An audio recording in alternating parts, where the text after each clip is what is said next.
ಇನ್ನು ಜನಾರ್ದನ ರೆಡ್ಡಿ ಅವರ ನಡೆಗೇನು ಇದು ಮತ್ತೊಂದು ಕುತೂಹಲ. ಈಗಾಗಲೇ ಕೆಆರ್ಪಿಪಿ ಶಾಸಕ ರೆಡ್ಡಿ ವಿಧಾನಸೌಧಕ್ಕೆ ತೆರಳಿದ್ದಾರೆ, ಮತದಾನ ಮಾಡೋದಕ್ಕೆ ಮುಂದಾಗಿದ್ದಾರೆ. ಯಾರಿಗೆ ರೆಡ್ಡಿ ಮತ ಅನ್ನೋದೇ ಈಗಿರುವ ಕುತೂಹಲ. ಕಾಂಗ್ರೆಸ್ ಒಂದಿಗೆ ಅವರ ಸಖ್ಯ ಕಂಡು ಬರ್ತಾ ಇದೆ. ಹಾಗಿದ್ರೆ ಕಾಂಗ್ರೆಸ್ಗೆ ವೋಟ್ ಹಾಕ್ತಾರಾ? ಎಲ್ಲಾ ಪಕ್ಷದವರು ಕೂಡ ನನ್ನನ್ನು ಮಾತನಾಡಿಸಿ ನನ್ನ ಕೇಳಿದ್ದಾರೆ. ನಿರ್ಣಯ ಮಾಡಿಲ್ಲ ಅನ್ನುವಂತ ಹೇಳಿಕೆಯನ್ನೇನೋ ಜನಾರ್ದನ್ ರೆಡ್ಡಿ ಕೊಟ್ಟಿದ್ರು. ಆದ್ರೆ ಡಿಸಿಎಂ ಜೊತೆ ಕಾಣಿಸ್ಕೊಂಡಿದ್ರು, ಸಿಎಂ ಹೋಗಿ ಭೇಟಿಯಾಗಿದ್ರು. ಜೊತೆಗೆ ಕಾಂಗ್ರೆಸ್ ನಾಯಕರುಗಳು ಕೂಡ ರೆಡ್ಡಿ ಮತ ತಮ್ಮ ಪಕ್ಷಕ್ಕೆ ಎನ್ನುವಂತಹ ವಿಶ್ವಾಸ ಈಗಾಗಲೇ ವ್ಯಕ್ತಪಡಿಸಿದ್ದಾರೆ. ಇಂತಹ ಸಂದರ್ಭದಲ್ಲಿ ಜನಾರ್ದನ ರೆಡ್ಡಿಯವರ ಮತ ಯಾರ ಪರ ಅನ್ನೋದೇ ಈಗಿರುವ ಕುತೂಹಲ.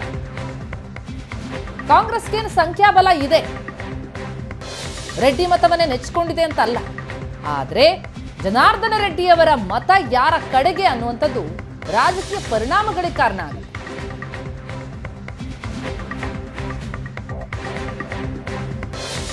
ಭಾರಿ ಕುತೂಹಲ ಮೂಡಿಸ್ತಾ ಇದೆ ಗಂಗಾವತಿ ಶಾಸಕರ ಮತ ಯಾರ ಕಡೆಗೆ ಅನ್ನೋದು.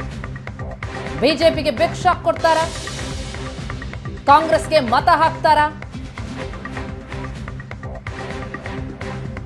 ದೋಸ್ತಿ ಪಡೆಗೆ ರೆಡ್ಡಿ ಬೆಂಬಲನಾ ಅಥವಾ ಕೈ ಪಡೆಗೆ ರೆಡ್ಡಿ ಮತನ ಅನ್ನೋದೇ ಈಗಿರುವ ಕುತೂಹಲ. ಈಗಾಗಲೇ ಎಸ್.ಟಿ. ಸೋಮಶೇಖರ್ ಅಡ್ಡ ಮತದಾನ ಮಾಡಿ ಬಿಜೆಪಿಗೆ ಬಿಗ್ ಶಾಕ್ ಕೊಟ್ಟಿದ್ದಾರೆ.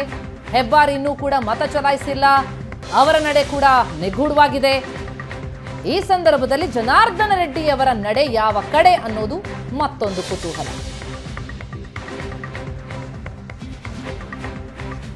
ಸಹಜವಾಗಿ ಜನಾರ್ದನ್ ರೆಡ್ಡಿ ಮೈತ್ರಿ ಪಡೆಗೆ ಬೆಂಬಲ ಕೊಡ್ತಾರೆ ಅಂತ ಮೊದಲಿಗೆ ಭಾವಿಸಲಾಗಿತ್ತು. ಆದರೆ ಕೊನೆಗೆ ನಡೆದಂತಹ ನಡೆ ಏನಿದೆ, ಜೊತೆಗೆ ಅವರು ಕಾಣಿಸ್ಕೊಂಡದ್ದು ಡಿ.ಕೆ. ಶಿವಕುಮಾರ್ ಜೊತೆ, ಸಿಎಂ ಸಿದ್ದರಾಮಯ್ಯನವರ ಜೊತೆಗೆ ಕಾಂಗ್ರೆಸ್ ನಾಯಕರು ವಿಶ್ವಾಸ ವ್ಯಕ್ತಪಡಿಸಿದ್ದು ಕೂಡ ಕಾಂಗ್ರೆಸ್ಗೆ ರೆಡ್ಡಿ ಮತ ಅನ್ನೋದು, ಈ ಎಲ್ಲ ಬೆಳವಣಿಗೆ ಜನಾರ್ದನ್ ರೆಡ್ಡಿಯವರ ನಡೆ ಬಗ್ಗೆ ಬಹಳಷ್ಟು ಅನುಮಾನವನ್ನ ಹುಟ್ಟುಹಾಕಿತ್ತು.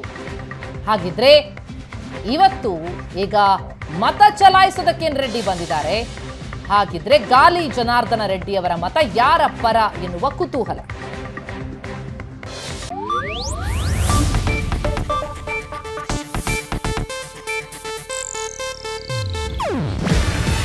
ಇದು ಏಷ್ಯಾನೆಟ್ ನ್ಯೂಸ್ ನೆಟ್ವರ್ಕ್ ಪ್ರಸ್ತುತಿ. ನೀವು ನೋಡ್ತಿದ್ದೀರಾ ಏಷ್ಯಾನೆಟ್ ಸುವರ್ಣ ನ್ಯೂಸ್.